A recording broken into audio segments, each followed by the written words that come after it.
Tomboro, c'est une invitation du FRAC en partenariat avec la communauté des communes Sud-Hérault pour le projet Horizon d'eau. Donc c'est une sculpture en fait visible au début de la voie verte de Capestan, directement sur les rails SNCF.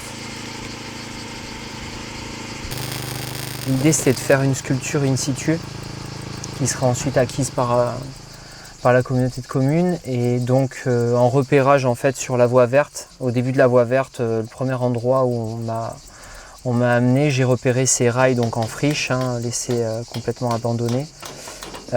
Et donc j'ai pensé tout de suite à une idée de greffe sur le rail.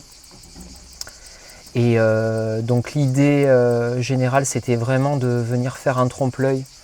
Donc l'idée non pas un trompe-l'œil naturel, mais vraiment l'idée d'une machine qui aurait été laissée à l'abandon sur les rails, qui aurait pu être un wagon SNCF ou un petit wagonnet pour transporter des matières premières.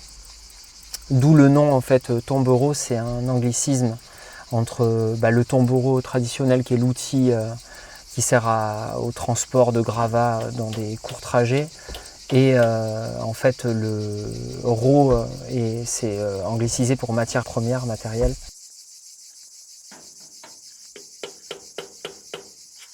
C'est une pièce qui a été réalisée dans l'ancienne gare de Capestan. Donc là où je logeais, donc j'ai tout fait sur place. Toutes les découpes soudures ont été faites sur place.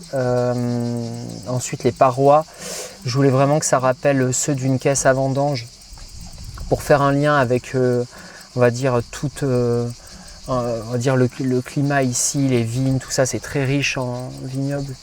Et donc j'ai utilisé un bois un peu particulier qui est rouge à l'intérieur du wagonnet, et qui pourrait rappeler en fait, ou qui pourrait fantasmer l'idée d'une activité en fait qui aurait pu coexister entre les vignerons et la SNCF, dans le sens où il y aurait eu une grosse production de vin après le coup d'arrêt du phylloxéra.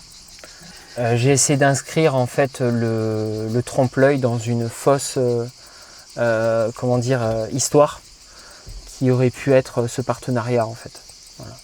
La particularité de la sculpture, c'est que en fait, le bois est gravé à l'extérieur, et donc les gravures en fait sont un logo que j'ai inventé, donc le logo Tomboro, et il y a aussi en fait le cartel et le descriptif de l'œuvre qui apparaît sur la pièce directement, comme on peut imaginer une machine industrielle avec les notices, les avertissements en plaques émaillées directement sur l'outil.